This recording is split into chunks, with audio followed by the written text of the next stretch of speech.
episode 155 of the Down South Photo Show with me, Brendan Waits, here in Ocean Grove, Victoria, Australia. And for now, it's just me because I'm just doing a quick little intro to this week's show. We have a very special guest with us. We have Michael Willson, who is a photographer for the AFL from AFL Photos. He's one of the AFL's chief photographers, has been so for quite some time, as you'll see in this interview coming up. For those of you who might be from another country or not too sure what I'm talking about, AFL, or Australian Rules Football, with the AFL being the top tier competition of Australian rules football in our country, is massive. It's huge here in Australia. It's probably our most watched sport in this country, and it's a bit of a religion for some people, including myself. So I had a really good chat about photographing the AFL with Michael. Really in depth. We talk gear, we talk settings, we talk game day procedures, all this kind of stuff. Really cool stuff. So that's coming along shortly. Just a quick bit of housekeeping before we get to Michael. We have picked a winner for our People's Choice for Photo of the Week. We will share that next week with you on the podcast when I've got the Tasmanian next to me on the screen. And we do have a theme for March, which we'll announce next week as well. So keep an ear out for next week's podcast if you're into entering our competitions. Also, a quick shout out to Alan from Tangambalanga, who popped into my shop during the week and said, "G'day, see Alan. I told you I'd give you a quick shout out." So that's just for you. Couple of other small piece of housekeeping. Head to dsps.com.au if you want to check out some merch, if you want to buy us a beer, or if you want to see info on our workshops. Now, we have very few places left for our workshops this year. So if you are interested in the Murray Mallee workshop, which happens in a few weeks' time, the Great Ocean Road, which is one of my favourite workshops because it happens in my backyard, and then the one we do in Cam's backyard, the Tarkine to Cradle Mountain in Tasmania, those workshops are almost sold out. So jump onto dsps.com.au and check those out. Thanks to everyone who's liked, subscribed, and followed the channel to this point. And without any further ado, we shall join the interview that I had with Mr. Michael Willson. If you are listening to this podcast, by the way, I do highly recommend that you jump onto YouTube and watch the show, particularly when it gets a bit further on the interview, because we do throw up 4 or 5 of Michael's photos for him to dissect. So it's a little bit hard when you're listening to the show, but hey, if you like our dulcet tones, you can keep on listening. Let's get into that interview. We will see you later. Cheers. Hello, everyone, and thanks for joining us for a special edition of the Down South Photo Show with me, Brendan Waits, here in Ocean Grove, Victoria, Australia. And we've got someone else on the other screen this week instead of the short Tasmanian. We've got Mr. Michael Willson. Hello, Michael. Brendan, thanks for having me. Nice to be here. Oh, it's good to have you on board. I really appreciate you giving up your time. Personally, it's a bit of self-indulgence for me. I'm a massive AFL man, so I love my footy. Of course, I love my photography, and I've been sort of following loosely your career, I guess, by proxy over the last, however many years you've been in it, because your photos sort of flood my screens during football season through, the likes of the AFL website and things like that. So it's really good to finally, I guess, sort of meet you. Yeah, likewise, mate. It's always nice to hear your pictures reaching different audiences and resonating with fans. So it's, very nice to hear. Thanks. Yeah, good. No worries at all. The way we normally do, these are pretty loose chats. It's sort of part of an interview series we've been doing of late with, fellow photographers. I don't know if you've seen much of the show, but we normally talk a lot about landscape photography, but it's always good to get perspectives from other genres, and in particular, as I say, sports photography, because it's just hats off to you guys, like what you're able to achieve and some of the images that you've produced over the years. I mean, you must be pretty happy with your body of work to this point. There's a great sense of pride in the folio I've built over the journey, I guess. There is pride, but there's also a lot of for a moment, never forget how lucky I am to sort of do what I do. Sitting on the sidelines each weekend, shooting what I think is the best game in the world, a pretty privileged kind of role. So I almost feel a sense of responsibility to deliver pictures that tell the great stories of the game. So but the great thing about photography is you just don't know when that next great picture is going to be, especially with sports photography. It could Yeah. be, this Friday, or, it could be the end of the year. Just don't know. That's what keeps you on your toes and keeps it interesting, and keeps you really motivated as a sports photographer. Yeah, for sure. And we were just talking before we started recording that the AFL season is opening kind of this weekend, and it's been thrown a massive curveball. Shout out to the people that are up in southeast Queensland and northern New South Wales with a cyclone bearing down on them at the moment, unfortunately. Yeah. So a couple of the games that were to go ahead in Brisbane and on the Gold Coast have been postponed to later in the year. So that throws, we were talking sort of kind of COVID vibes around that one, wasn't there? Yeah. So as I mentioned to you, I should have been talking to you from Brisbane this evening. I'm back in Melbourne now. Yeah, given what's happened up in Queensland. So change of plans. Yeah, real COVID vibes, trying to reorganize things, on the fly, and just making things work. So I'm heading back up to Sydney Friday now for the matches up there this weekend, which will be fantastic. So, we've got to do what's right for the community, and fingers crossed for the people in Queensland. Yeah, absolutely.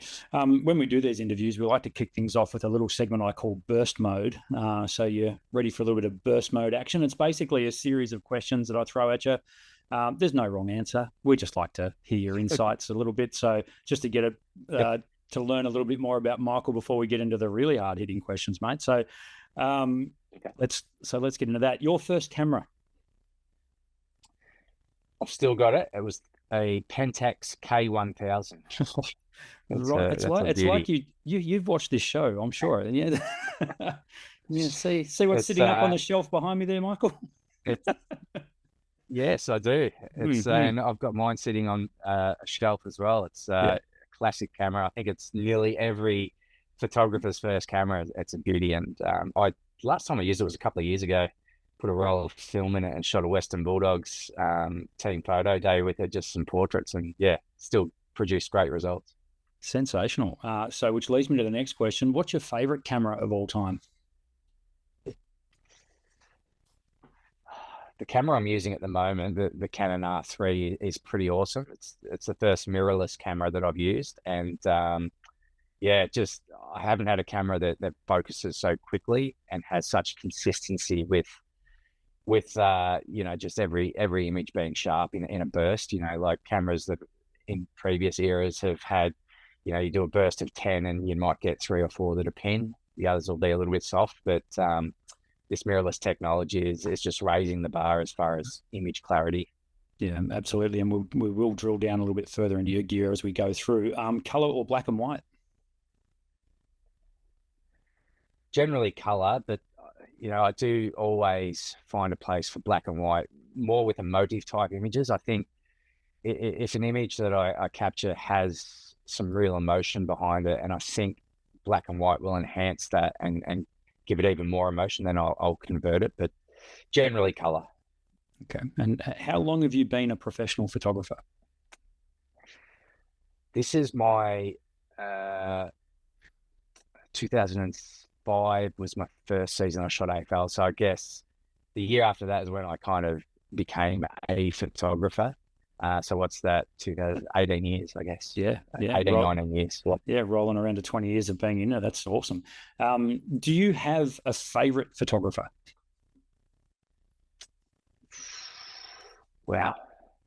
So it's not called burst mode for nothing, mate. So it's good. It gets you thinking. I like it. I feel like I should be answering these a lot quicker. Look, no, it's good. The guys that I looked up to when I was into the industry were guys. One of them still working today is a good mate and a colleague at the Herald Sun. We don't work at the Herald Sun, but we're photographer colleagues. Michael Klein, and other Herald Sun photographers at the time were Michael Dodge and Wayne Ludby, who are legends of AFL photography. So those three guys were probably photographers I looked up to when I was breaking into the industry. Yeah, nice. None of them have been on the podcast, mate. So you're way ahead of them already. So, what's more important, composition or exposure? Composition. 100%, Oh, because it's an easy one, exposure, you isn't it? can always, like, the depth of quality in the images now, if you fluff the exposure a bit, you can usually get it back to a manageable sort of look. So yeah, I'd say Yeah. composition. Do you have an AFL team? Yes. Collingwood. Uh, I don't use it's out there now. I do support the Pies, but working at the AFL, you do tend to be quite neutral with your allegiances, especially when you're on the job. And yeah, I don't like to get emotionally involved when the Magpies are playing, because I feel as though it's, it can take that little bit of concentration away from you, and you just need all your concentration just focused in, and your yeah, head in the game without getting yeah. emotionally attached. So I I could do only like to see imagine. the I Pies, could only Pies win. imagine how difficult that would be, because being a lifelong Melbourne supporter that I am, uh, I wouldn't know where to start. Like, I'd be a headless chook, like if I was shooting a Melbourne game, for example. But anyway, we'll come back to that as well. I, Yeah. last one in the burst mode. If you weren't shooting AFL, what would be your dream sports photography job?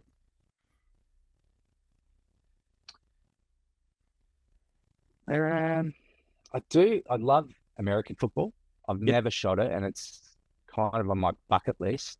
I do, yeah, I love gridiron. I love the whole fanfare around it, and the exhibitionism that the players have. yep. But I also just really enjoy the game. So look, probably gridiron would be right up there. Yeah, that'd be pretty awesome. Be a lot of traveling involved with that. That'd be brilliant. Yeah. So the Michael Willson pro photographer journey. So I want to sort of reach back to 2005, or probably even before that. What was the genesis for your beginnings in sports photography in general?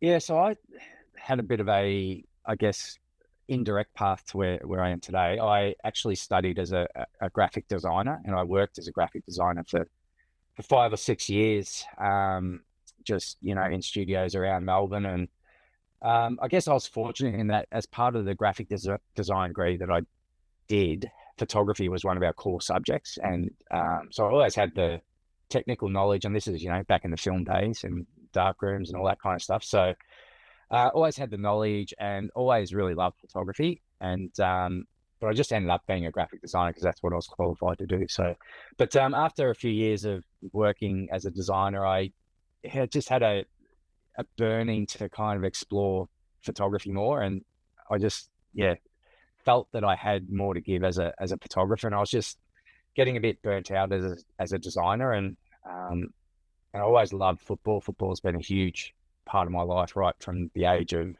well, since I was born, really. And I just wanted to combine the two. So, I always loved looking at the footy photos in the newspaper growing up, and I'd cut them out and put them on my wall.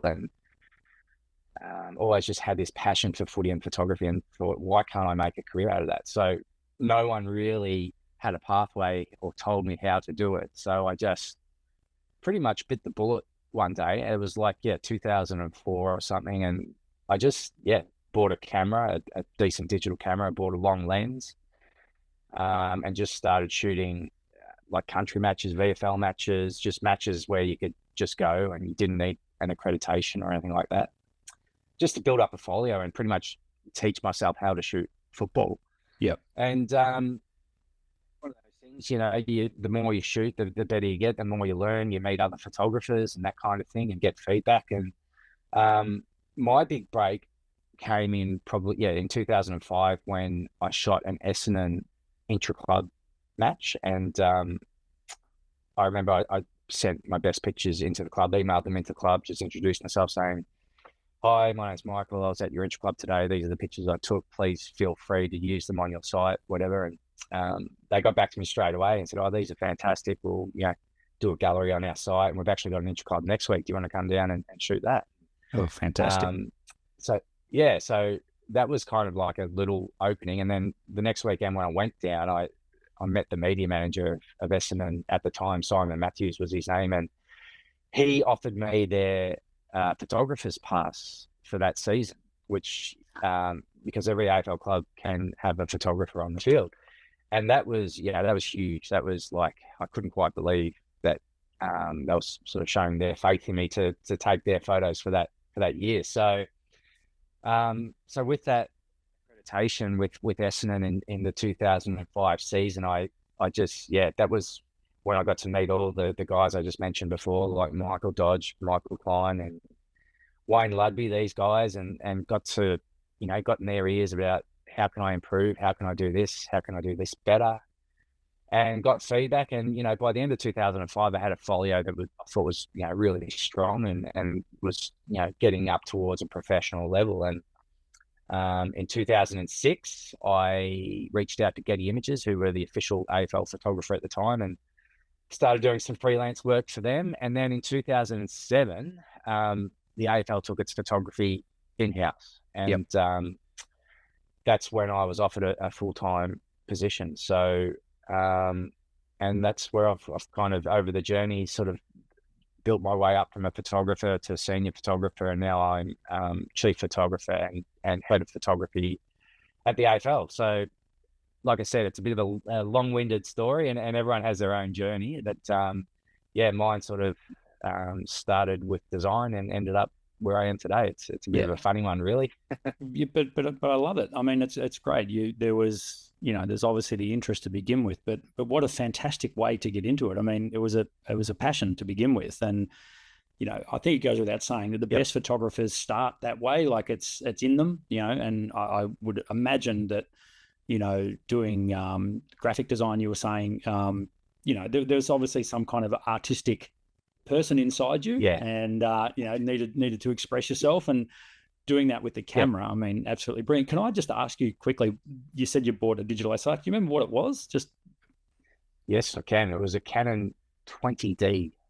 Fantastic. Pretty sure it was a 20D. Yeah. And I just bought a secondhand 400mm 2.8 off eBay, and that was me away. Right. Now I've got to rewind a little bit further from there. Now I have to ask you about the Lake Boga connection. Yep. So I'm a Swan Hill boy. You have a connection there? Yeah. I thought there was. So I'm a Swan Hill boy, and my wife is pretty much Lake Boga royalty. She's a Notting, so very, very well known in that area. You played to the Lake Boga Magpies, is that right? Correct. Played a lot of football with Lake Boga, and one of the greatest days of my life, outside of having children and meeting my wife and getting married and all that, was playing in the premiership with Lake Boga in 2003, which was just one of the most magical days. We broke a 28-year drought, and it was just a fantastic day. Such fond memories. So you're from that area? Yeah. So I was born in Swan Hill, but the connection to Lake Boga goes back to my dad. His father was actually president. So my grandfather was president of the Lake Boga Football Club back in the 50s. Yep. Because they lived in Lake Boga, and eventually my dad moved to Swan Hill, and but the connection to the Lake Boga Football Club was always there, and that's kind of how I ended up playing football there. And a lot of cousins of mine and friends of mine ended up playing there, and it's a great club, a great family club. And like I said, the premiership we won is rated so highly in one of my most memorable days ever.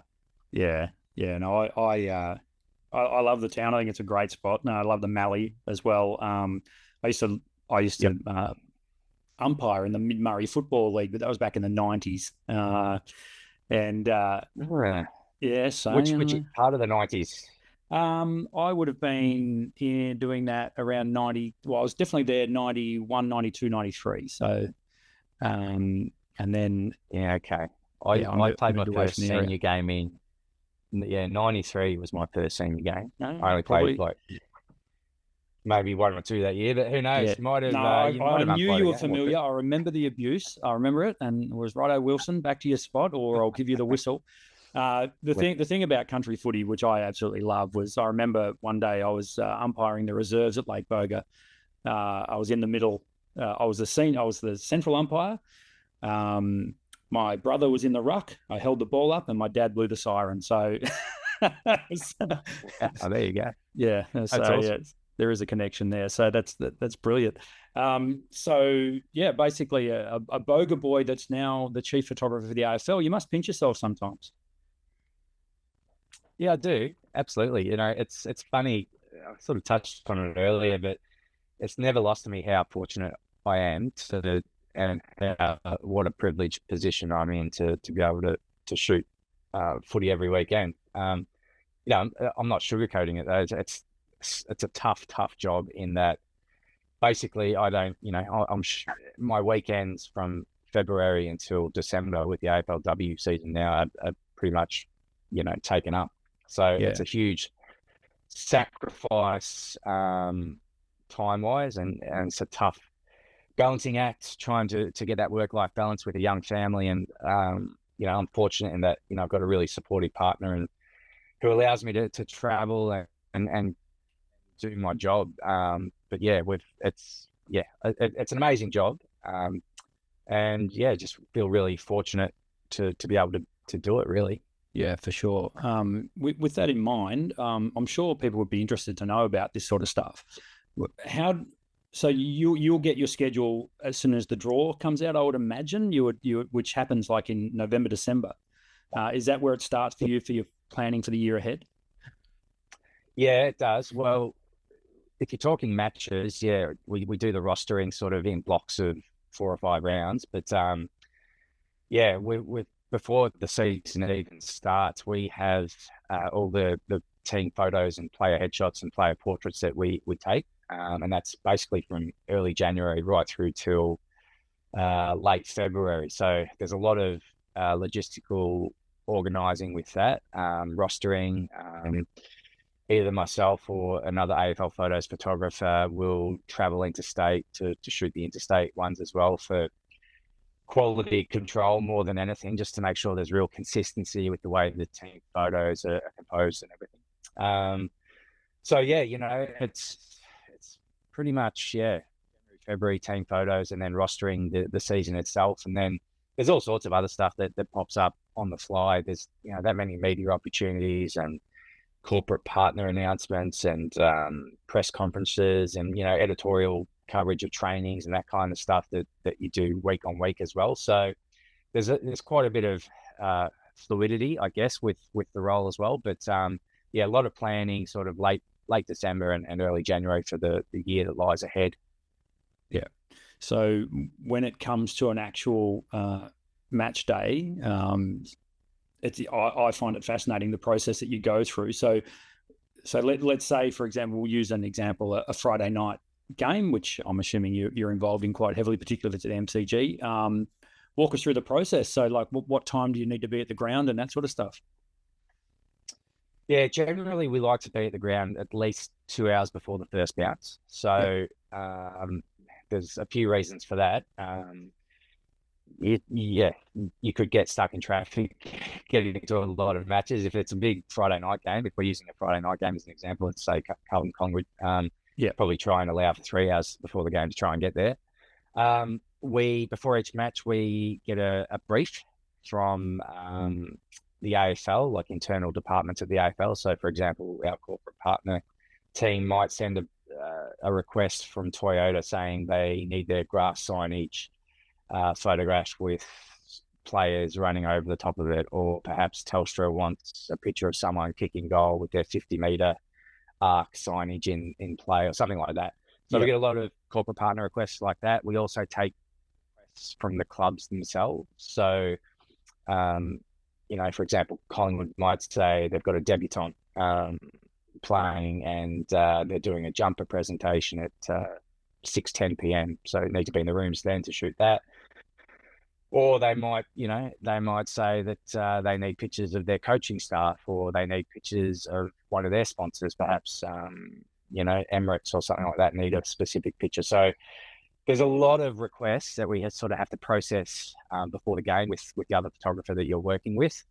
So yeah, there's probably, a good half an hour just going through the brief and checking out who's doing what, allocating who's going to be where.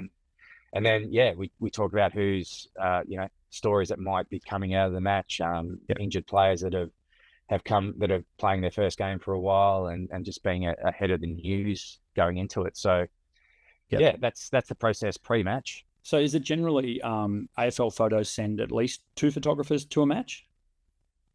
Generally, yes. On a Friday night, like bigger marquee matches, like your big time slots, like a Friday night or a Saturday night, most interstate games as well, we have AFL Photos has 2 photographers. And then we have a partnership with Getty Images. So effectively, Getty Images are our freelance arm, and they'll always send one photographer to each match in an editorial capacity, and we take their pictures as well. So essentially, we have 3 on games where we're sort of stretched for resources, or there might not be that much interest in the match, or it might be little riding on it. Then we can sometimes afford to have one experienced AFL Photos photographer as well as the Getty editorial photographer. Yeah. Okay. So when you how do you find your spot? I mean, you've obviously got favorite spots that you like to shoot from. How do you determine that match to match? It's well, I do have a favorite spot. Generally, it's if we use the MCG as an example, if you're on the interchange bench at the MCG looking out to the ground, I'm always out of side to the left. So punt road end, Shane Warne stand side. And I pick that position most grounds that I shoot at. To be honest, your position with Australian football, shooting Australian football, is not that important because the play can happen anywhere. The moments can happen anywhere, and you could send yourself bonkers trying to think, oh, I should sit there because he might kick it. It's a 360-degree game. The players kick the ball 50, 60, 70 meters sometimes. It's so unpredictable with where the key action is going to be. So it doesn't really matter where you position yourself. Like, yeah, that's kind of, a lot of people ask me that, where's your spot? Do you move much? Where should I sit? There's no right answer for it. And generally I pick sort of one spot and generally stay there for the whole match. And just hope you the stars align and you're in the right spot at the right time. Yeah, for sure. That must get sort of inside your head, like particularly if you're on the 50-meter line of the punt road and Shane Warne stand, and then something happens over in front of the members that's, and you might have the big lens out, but you haven't quite got the composition that you want. I can well imagine that it could be a bit frustrating from time to time. Absolutely. Like, there's a lot of luck involved in this game. Sometimes you're on the right side of it. Other times luck goes against you, and it can send you into a really dark place if you start thinking about it too much.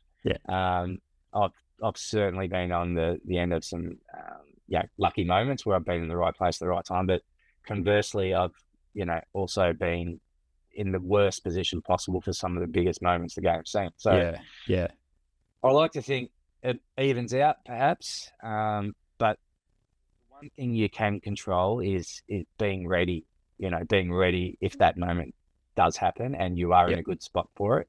Being ready and being switched on. So are you taking commentary for the game? Yeah, absolutely. I always try to listen to the radio during a match. It's a bit of it's like an extra set of eyes for you, especially for breaking news stories, injuries, reports, that kind of thing that you might not necessarily see at the time. So it's, to me, listening to the commentary is a bit of a crucial element to what we do. I well imagine. I've been at games before and you don't even realise that a player's been injured or something's happened on the bench, and you don't actually know if you haven't got your radio on. So I can understand that that's absolutely quite helpful for you. Let's talk gear if we can. You were talking, so you shoot Canon and you are using the Canon R3. So can you walk us through what you would take to a game?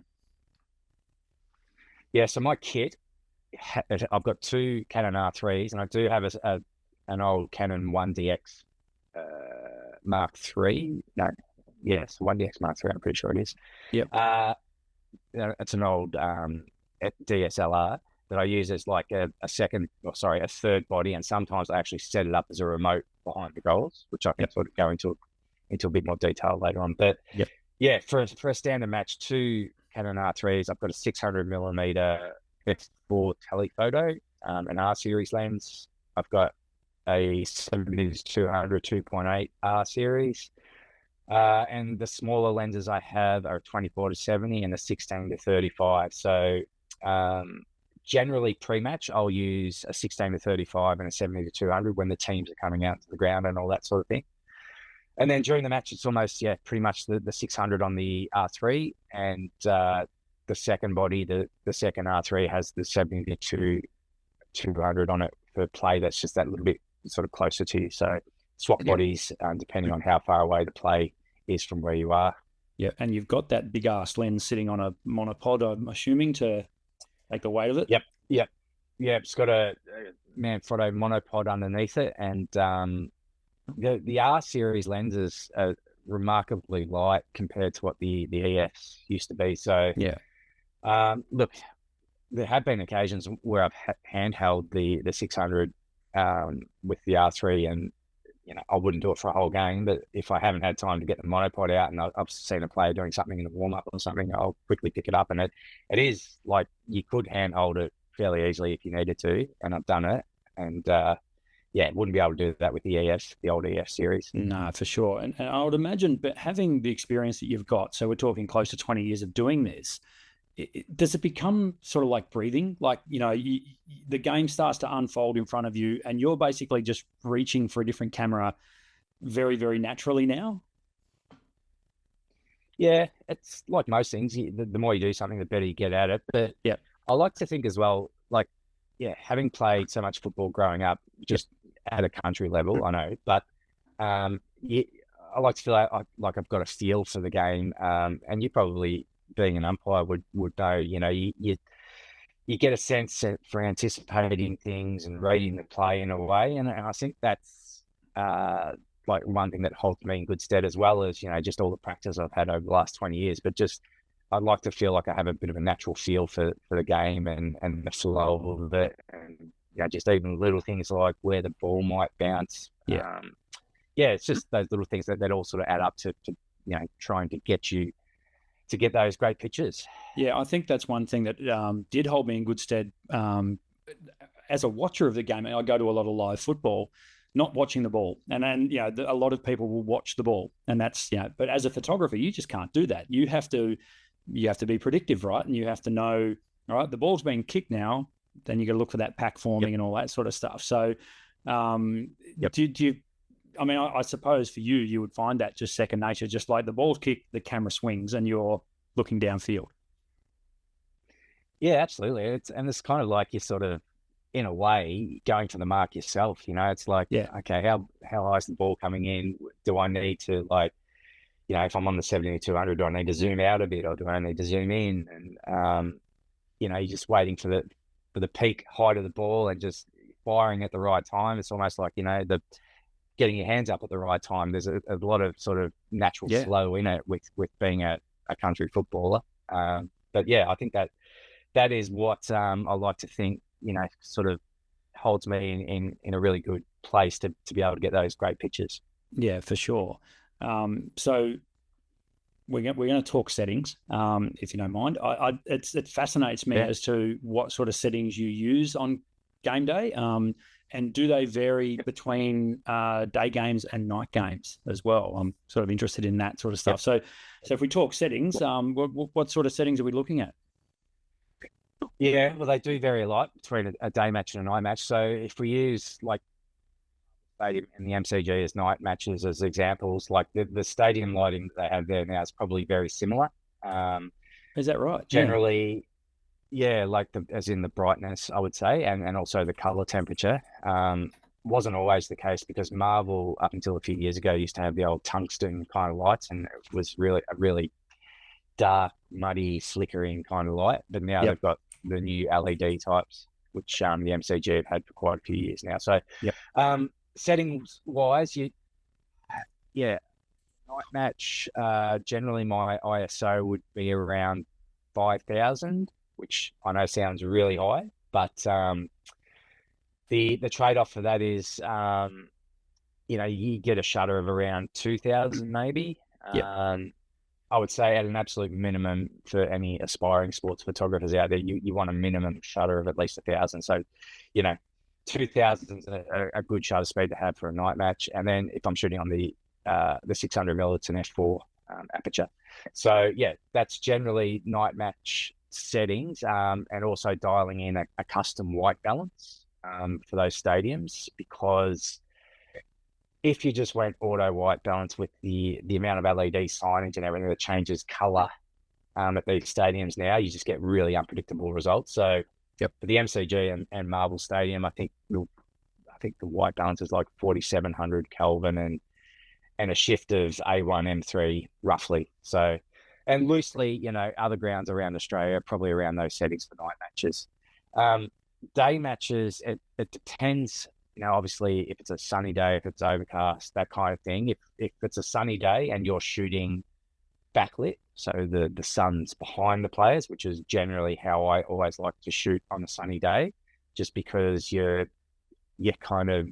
avoiding those really harsh shadows if the sun's sort of right in front of or on top of the players, those really dark shadows under the eyes and that kind of thing. So on a sunny day, I'll always try and shoot backlit, and generally my settings, if it's a bright sunny day and it's a mid-afternoon match, you might be able to get away with an ISO of like, say, I don't know, 640 or 800 and a shutter speed of 2,500, 4,000 of a second, something like that, and f4 again. So and it's funny, like the Canon R3s are amazing at handling noise. So when I said 5,000 ISO for a night match, it does sound like a lot for photographers out there, but the way these mirrorless cameras handle the noise is really amazing. So well, this has been the biggest sort of evolution, hasn't it? I mean, particularly with Canon, totally.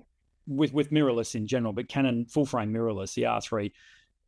In fact, and it trickles down all the way through to entry-level cameras now as well. We talk about this a lot on the podcast, that one of the biggest changes for the good has been ISO performance. So it doesn't surprise me at all that you need to reach for those kind of ISO levels, particularly under stadium lighting, just to maintain those high shutter speeds. And this will relate back to people who are keen on their wildlife photography as well. And also you've got working for you these days as well, a lot of editing software that can clean up images as well. Did you find that when you were starting out, though, did you find that constant battle of noise versus performance all the time? Absolutely. Yeah, definitely. Like, I can remember first shooting night matches at Marvel Stadium or Telstra Dome, as it was back in those days, like in the mid 2000s, and the light was so bad and it would just fall away at the boundaries. And quite often you'd shoot at like 800th of a second and at like 1600 ISO, and you actually just had to underexpose things, because the higher you bumped your ISO, the pictures were just unusable. And this is back when print was big. Most of your pictures were being printed, they weren't being seen on Instagram or digital outlets. So it was a real struggle back then. And the early iterations of digital cameras, the noise, the handling of high ISO was nowhere near what it is today, and the image quality really suffered back then because of it. So it's funny. I lot of like young photographers that I get questions from are too afraid to kind of bump their ISO up, and I'm always sort of giving the advice that don't be afraid to really push your ISO, especially, like I said, with 90% of my pictures now are just viewed digitally, so you can get away with they're on a screen that big. I mean, it's exactly. Okay. So exactly. So that's one of my big bits of advice for aspiring photographers is don't be afraid to push your ISO. So when you're taking photos now, I've watched photographers when I'm at the games. I'm assuming you are tethered to a laptop, or are you sending images as you take them to HQ, or how does that process work? Yes. So we're not tethered as such. Like, we don't have cords feeding directly into the laptop. But yes, I have my laptop right next to me. I have I have 3 cards that I use in rotation. I basically download my cards as I go. Yep. And yes, we're filing as we go. We use a photo editing program called Photo Mechanic to caption our images. It's a really powerful editing program that allows you to have what's called code replacements, where you can, quickly caption a player's name just by putting his number in or something like that.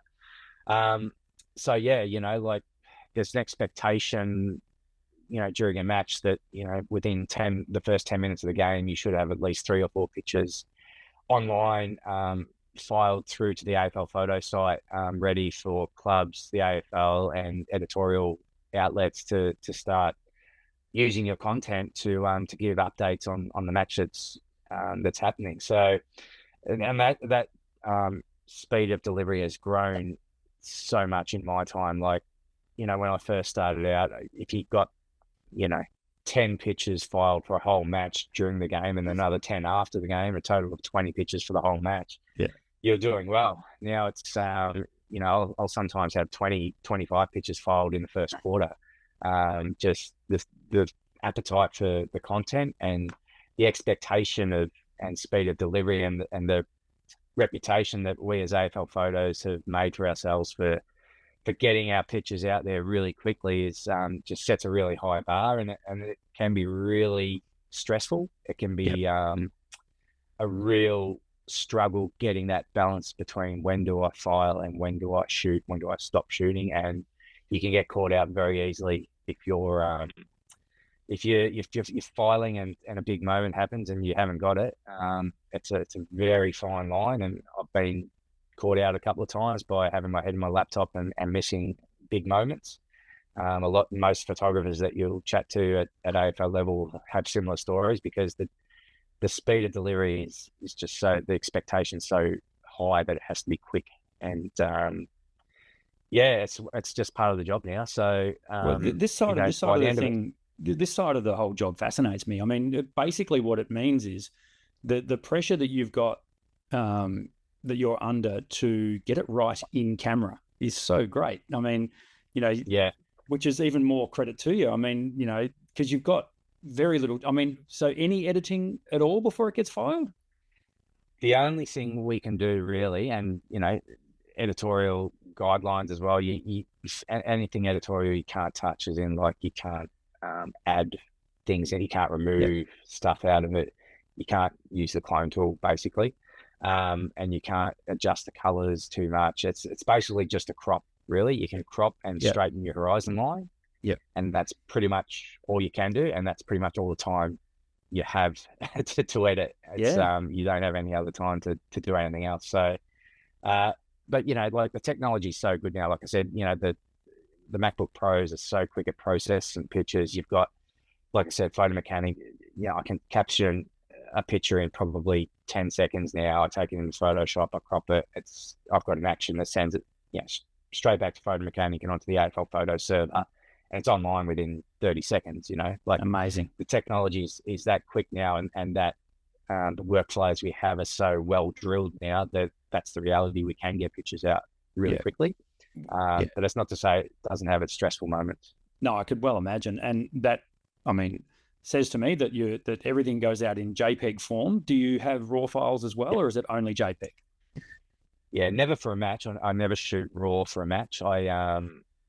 It's just, it would slow your workflow down way too much, just even downloading the RAWs. So, and there's really no need. Like I said, 90% of what we shoot is digitally viewed. There's no need to shoot RAW. You just got to make sure you get your exposure as close as you can, correct in camera. And the only time I'll shoot RAW is if I'm maybe doing a portrait session with a player for the AFL record or something. And even then, it's more just an insurance policy. Like it's like a bit of a backup. I'll still always use the JPEG, but if I really like overexpose something and I've got a great pose, I might go back to the RAW and sort of bring it back up. But I would say 95% of the time it's just shooting JPEG. Yeah, it's amazing, because while you were talking, it took my mind back, because I was very fortunate to have a customer of mine was a fellow by the name of Clive McKinnon, and I don't know if that name rings a bell for you, but he was a long-time VFL photographer for The Age, and he took the famous Jezelenko mark, I think the 77 grand final, 77, something like that anyway. And 75, I reckon it might have been. Something like Jezelenko, you beauty, that very moment. Yeah, and 75, I reckon it was. Yeah. And he was telling 70, me 1970, I reckon. Yeah, 70. I think you're right. Yeah. Anyway, he was telling me the pressures he was under back then to get the image processed and ready for the paper the next day. if only, Michael.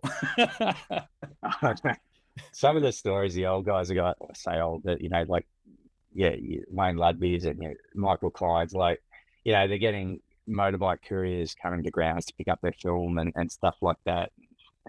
I came into the industry right sort of when digital was kind of taking over. So I can't imagine what it would have been like back then. Just got to dip your lid to the way the guys got through it back then. Can't imagine.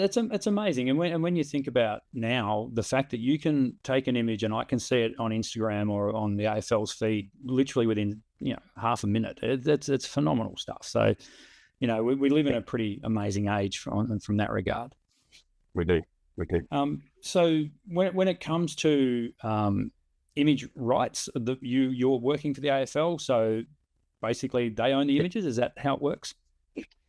Yes. So because I'm on staff at the AFL, and any shooter that shoots for AFL photos, yes, copyright lies with the AFL. They own all the images. So no, I don't get any royalties or any bonus payments if a picture gets picked up by Telstra for a billboard or something like that. Unfortunately, it's the big house takes it all. No, fair enough. I mean, you're working for them. I guess that's just how it works. Your the exhibition that you had though that traveled country Victoria, or it was probably further afield than that as well, but I was lucky enough to see up in Swan Hill actually. How does something like that come about? So I've had two exhibitions, one in Swan Hill, that was the first one, Beyond the Boundary it's called, and then Benalla last year. So no, I was approached by Ian Tully, who's the director of the Swan Hill Regional Art Gallery. He reached out and thought it would be a really great show for the locals, but also a great attraction to bring people to Swan Hill, and he thought there'd be a real interest in seeing some of my best work. So I was really on board with the idea, and the fact that it was going to be in Swan Hill, which obviously has a special place in my heart. It just all made sense, and it was a great thing to do. I really loved just going back, looking at the pictures I'd taken over the years, and just curating a selection of images that I thought would tell a really great story of every facet of the game, the emotion, the stories, the action, just everything.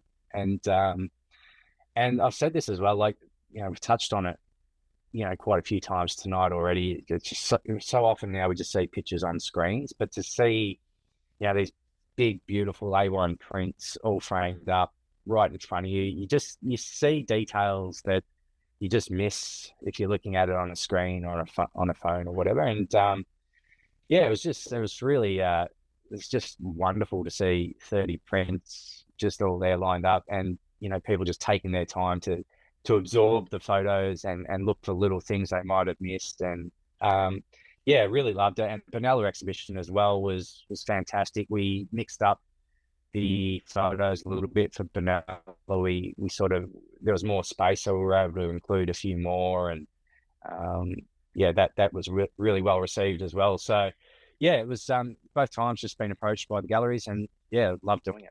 Yeah, absolutely fantastic. And you're completely right. It's a saying of mine: a photo is not a photo until it's printed. That's that's the root of photography was prints originally. So I love seeing my photos printed. Now, to that end, this is where things might all fall apart for this, because I've got to use technology to try and share a screen here. If with your permission, which you gave me earlier, we're going to show just a handful of your photos, if that's cool. So bear with me while I try and share a screen here. Let's see if I can do this. So go there and there. Now, can you see that one all right? Yep, got it. So this we couldn't do a Michael Willson interview without throwing this image up. Now, this image, how long ago was this? This is about 5 or 6 years ago now. Is that right? 2019, I think it was. Yeah, there you go. So yeah, pretty close. An absolutely brilliant image of yours. Were you ready for the controversy that this image dished out, and how did you take it? No, the short answer is no. I had no idea the reaction the picture would cause and create. When I took the photo, I just thought it was it's just an amazing action picture of one of the best female footballers we have, and it was just a celebration of her amazing kicking style. And whenever Taylor Harris had the ball and was going to have a shot on goal, you, as a photographer, you always made sure you were going to get a good sequence of it and had a good angle of it. So this was no exception. But no, I had no idea it was going to get trolled. The reaction was pretty astounding. And how did I handle it? I don't know. Looking back now, I think like the AFL was fantastic in supporting me through it, and fielding questions and that kind of thing, and making sure I was okay through the whole thing. And there was a lot of interviews and a lot of questions asked, and a lot of unfortunately a lot of unsavory comments made online about it. But eventually, the strength of the image overpowered everything. It's I don't think we change anything, because it put the trolls back in their place. It sort of drew a line in the sand against online bullying, and just said, we're not going to take this anymore. This image stands for women in sport, and our support for women in sport, and saying enough's enough. And like I said, on top of that, it's just a spectacular action image of one of the best footballers we've got in the comp. So that's what should be celebrated with the picture. Yeah, given the absolute quality of the image and the backstory behind it, is this one of the images you're most proud of now? Yeah, certainly. Like, just for what it stands for, it's always going to stand right at the top of my folio, probably. Like, not just for what it stands for, but just for it being an amazing action photo. Yeah, absolutely. All right, let's test my powers of technology here and see if I can get another one to come up. So this image here, I mean, for me, being an AFL fan forever, you've got to admire Buddy Franklin, and he was sort of one of the players of our generation, I suppose. This moment went worldwide, like the way the fans flocked onto the crowd, the crowd flocked onto the ground. Can you put us in your mind what was going on when this happened, please? I mean, first of all, what an amazing photo. You must be stoked with this thing. This photo is, I quite often get asked what is one of my favorite photos, or what is my favorite photo, and I usually refer to this one, just given the significance of the moment. Like, it's one of the most historical moments we'll probably have in our generation, and to get a decent frame out of it was really rewarding. But it was I went into season, it was a couple of years ago now, I went really nervous, because we knew Buddy was going to kick his $1,000 at some stage. We didn't know where it was going to be, when it was going to be, what part of the ground it was going to be. And I hated that. I like being in control and knowing, having some sort of planning around this moment. But that was never going to happen. He basically, this was round 2, I think, against Geelong. Pretty much followed him from end to end. When it got to I think he had to kick 3 goals or whatever it was. He kicked his second, and then his third was due. We were on high alert, and I was in the pocket that at the end he was kicking towards. So I sort of see the ball coming down the field, noticed he had a little break on his opponent, and as luck would have it, we touched on luck before. This is where I've gotten lucky. Luck would have it, he marked it in the pocket that I was in. So all of a sudden, it was funny. A bit of a calm came over me then. was going to be one of the most frantic moments ever. I was calm because I had some control back. Like, I knew where he was going to kick this ball. I knew what I was going to do. I was going to drop my camera as soon as he kicked it and race out there with my wide angle lens.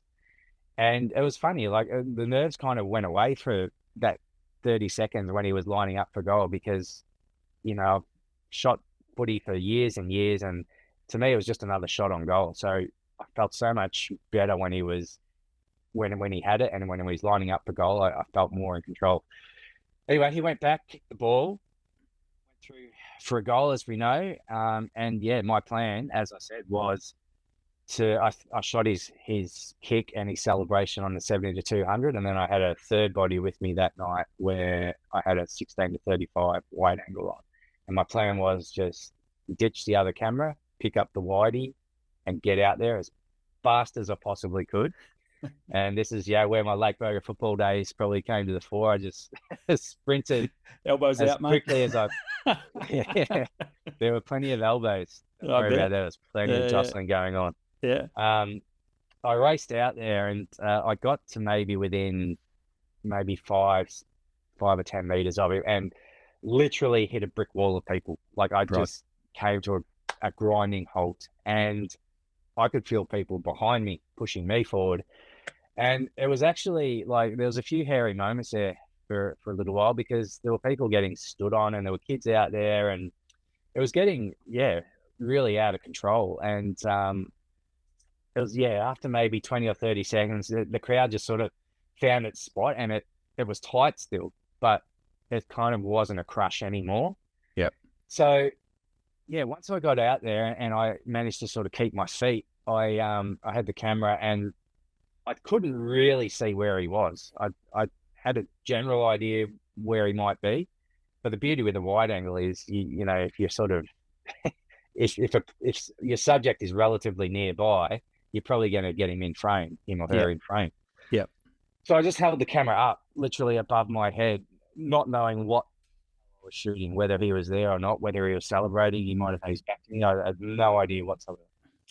Held it up there for like seconds, just fired off what I could, maybe 20, 30 frames. Quickly brought the camera back down, had a look on the back of the camera as to what I had.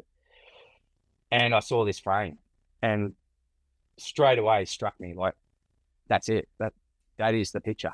I am not going to get anything better than this. Like, I just made a snap decision that this is it. I have to get this picture out as soon as I possibly can. So I made the call. I was going to go back. I wasn't going to shoot anymore.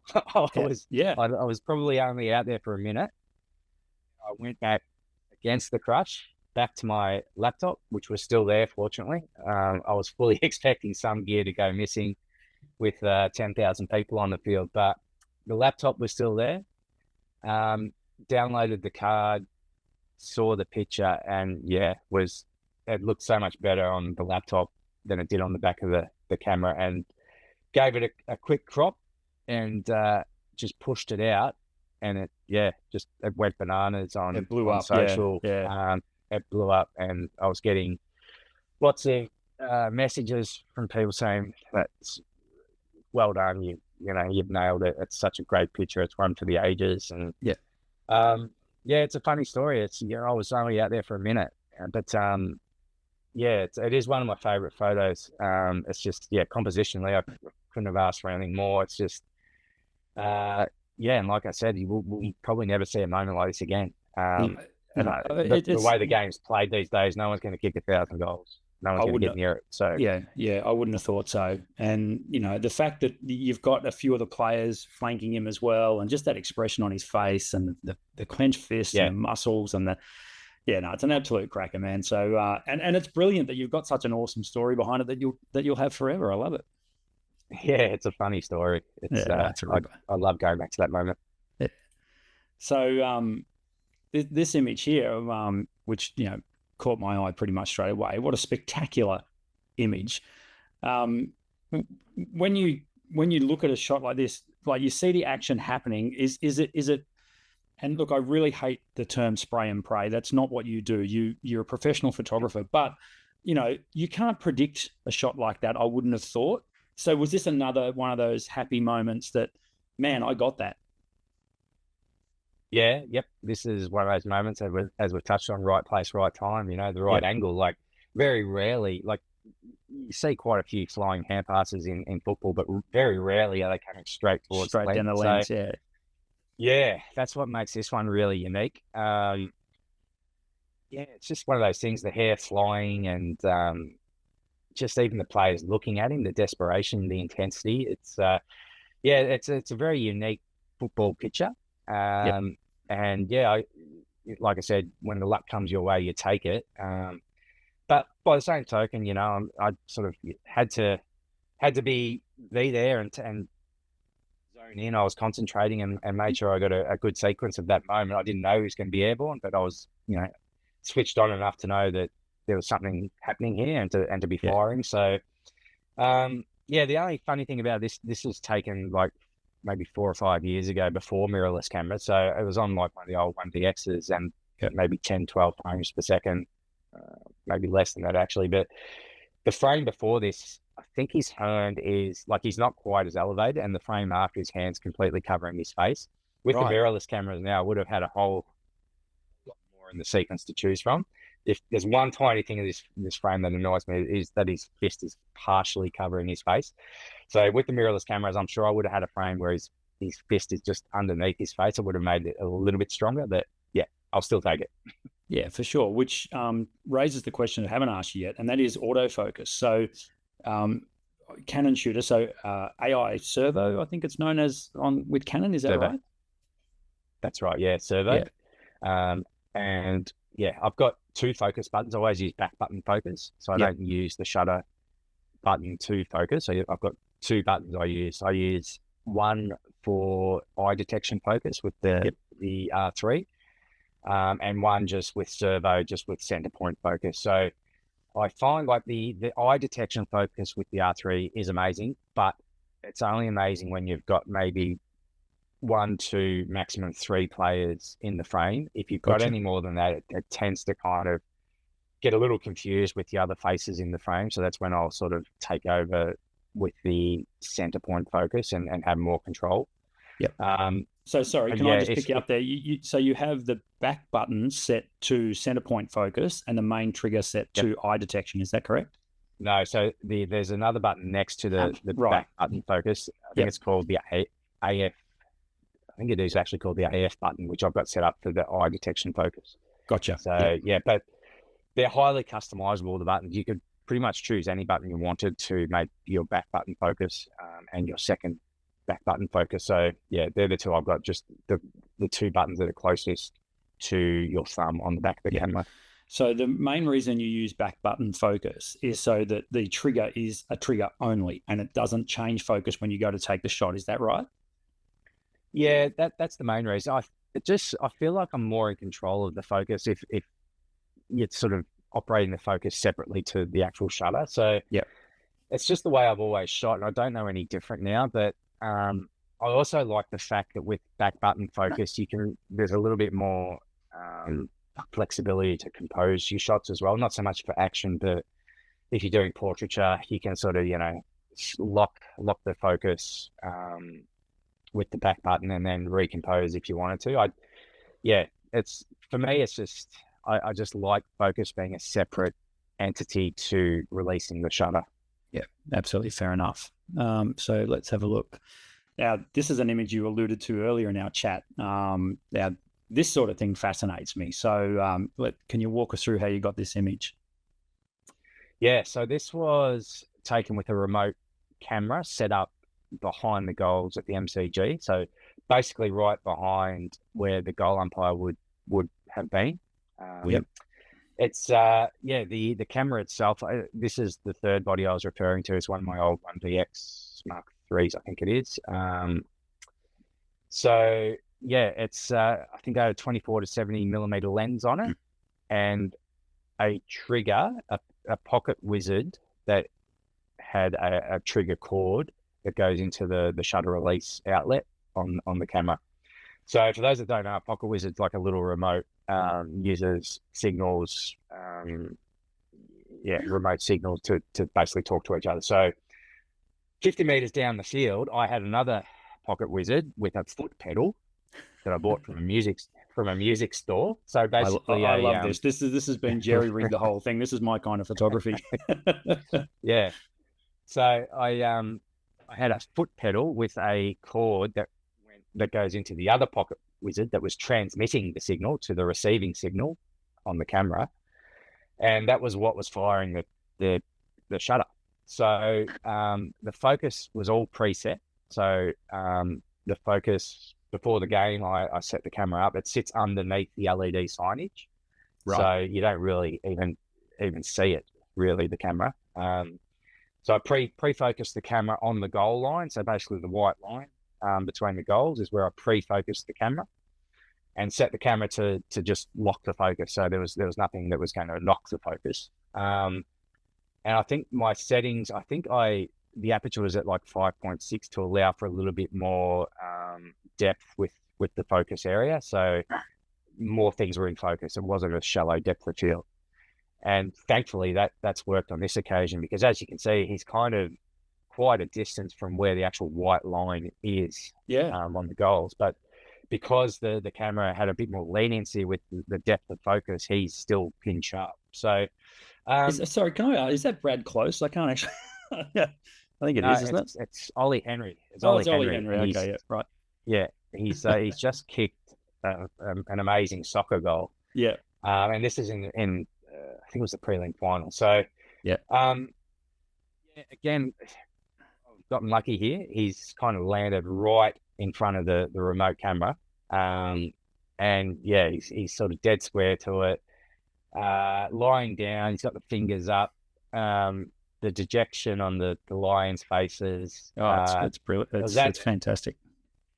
Yeah, and it was that time of the night where the balance between the floodlights taking over and the sky kind of darkening was just perfect. Like, you got so much tone in the clouds and in the sky still. Yeah, just a really unique picture, I guess. Like, just now, if you want to get an idea, very unique angle. If you want to get an idea, folks, for this shot, have a look at the big screen in the background. You can actually see the player lying prostrate on the ground there, and you can see sort of how far away from the camera he would have been. So that gives you a good idea of how this shot was set up. The fact that he's lying flat on his back, square onto your camera, I mean, yeah, that's brilliant. Like, that you must have been absolutely stoked. And did you get other shots from that camera that night, or was it this the one? This was one. I got the actual soccer kick as well, although, it doesn't do the actual goal justice. But yeah, this was the picture that stood out straight away. And it's funny, with the remote camera behind the goals, it's very hit and miss. You'd be lucky to get one great picture per match. I would say, your strike rate is it's a very small window with a remote camera behind the goals, mainly because it's the play has to be right there, or else you're just not going to get anything. Yeah, so it's almost like you had a one-man band going. You would have had a camera here and your foot going, and I get quite a few laughs from people that see the foot pedal, because it's like one of the electric guitar pedals. It's like you like it, and the pocket wizard sits on a little monopod that I've got sticking out of my bag. It's like a little antenna almost. It's got this cord coming out of it.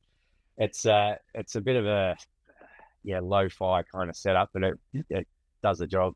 Whatever works for you. And this will be the last image we put up. But a shot like this, I mean, talk about that split-second timing and the moment and that sort of stuff. But also, I'm assuming that's rain that's falling there as well. I mean, you must really enjoy when the light comes during a game as well. And that, as landscape photographers, we talk about when the light comes all the time. But for a day game, or particularly nowadays with so many, like the popular time slot is twilight, you must get quite excited when you get light like this presented on a football field. Totally. Like, it's not often you get a sun shower. Well, actually, no, in Melbourne, we get quite a few sun showers, but when you're shooting backlit, as I was referring to before, this is like always my favorite way to shoot on a sunny day, is the play behind the play. So you get that nice sort of ring lighting, and there's no harsh shadows on their faces, as you can see here. But the great Yep. thing as well, when you are shooting backlit and it does rain or there's moisture in the air, you get these beautiful little droplets that are lit up by the sun and create such an interesting dynamic in the photo. And yeah, because it was wet and the players were sweaty, you can see a little bit of the sweat coming off Adam Treloar's face there when De Boer's kind of slapped him in the face there.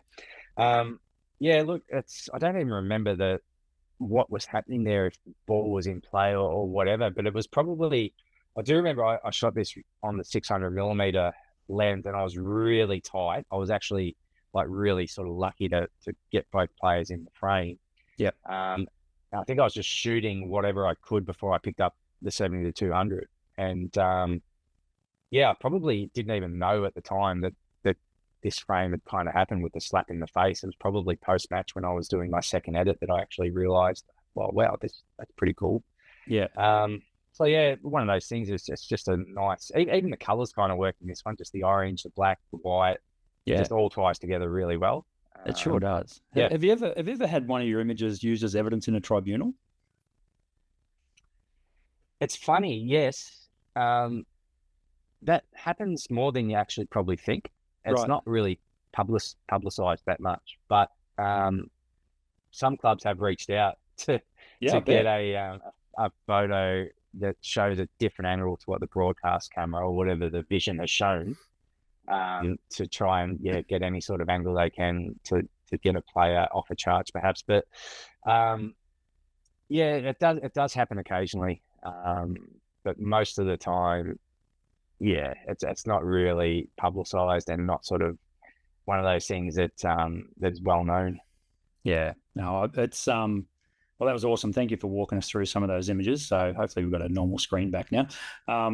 Absolutely brilliant. And I apologize to the people listening to the audio version of this podcast. You're just going to have to jump over to YouTube and have a look at some of those images, because that was absolutely superb.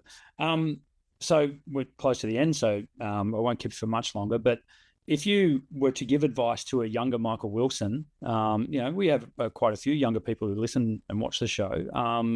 What sort of advice would you give them who want to get into their passion or their favorite genre of photography? Do you have any advice for them?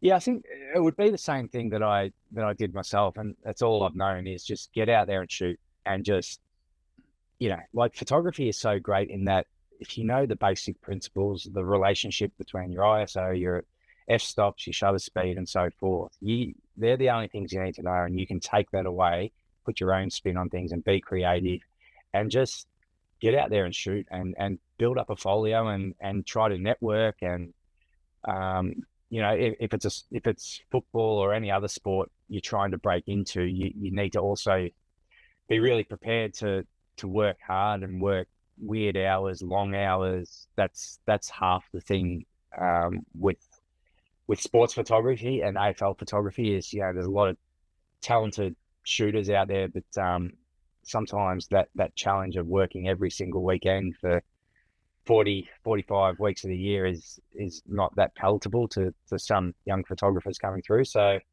that's the other part of it. Just if you want to get to where you want to be the best in your field, you've got to be prepared to work hard and have the talent and work on becoming the best photographer you possibly can.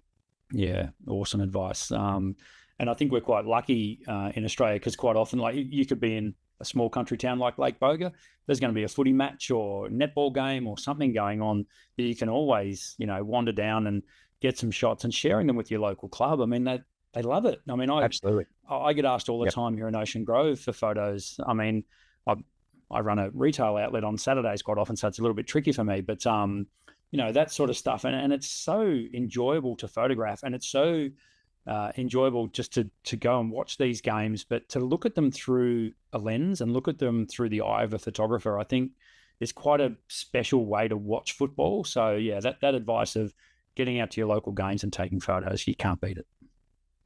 Yep. 100%. So the future, Michael, you're pretty happy being one of the AFL's chief photographers, I would imagine. Yeah, look, to be honest, I don't see myself ever doing anything else. So Yeah. I'm so invested in it. I still love it every day. Every match I shoot, every time I'm sort of out in the middle of the ground about to shoot the coin toss, I kind of take a second and, realize the privileged position that I've found myself in. And yeah, I can't see myself ever doing anything else. It's the game I love. It's, the profession I love. And I just, really enjoy combining the two day on day and calling it a job. Really lucky, and just try to do my best each day and put pictures out there that people love. Yeah, that's awesome. And very, very well put. And for those of you wondering, yes, that is one of Michael's photos that I have hanging in my office back here. So Michael, that was hanging on my front fence the week of the AFL Grand Final in 2021. That's about a 2.2 meter canvas of Nathan Jones there. So that was one of those shots where you were rapt that you were on the 50-meter line of the punt road end, because he turned right to you and did that. Yes. We cherish that. Was another one. Yeah, right place, right time. Yeah, exactly. It's funny, the day after, I'm not sure if you remember, the day after that match and that picture, there was a mural painted down Hosier Lane of that photo. Yes. It was like street art. I can't remember who did it, but that really, I loved it. It was like, that's the power of a still image becoming street art the next day, and such a Melbourne thing as well, such an iconic AFL thing to happen to. So yeah, absolutely. I mean, I put this, as I say, this was hanging out the front of my house, and people would drive past honking their horns, go D's and all this. It was brilliant. So thanks for that one. I haven't sold it or anything. It's just mine. It just stays here. That's just my backdrop. I love seeing my pictures on people's walls. Good stuff. Hey, thanks. That was absolutely brilliant. I know that our listeners would have got a lot out of that, so I really appreciate your time. You're welcome back here whenever you like. Good luck for the coming season. You've got your work cut out for you again, so here we go again, huh? Thanks very much, Brendan. Wrapped to being able to join you, and hope the listeners got a bit out of it. Yeah, no worries at all. Thanks for your time. We appreciate it, and we'll see you around the track. We'll see you up in Lake Boga one day. Will do, mate. Yeah. Cheers, mate.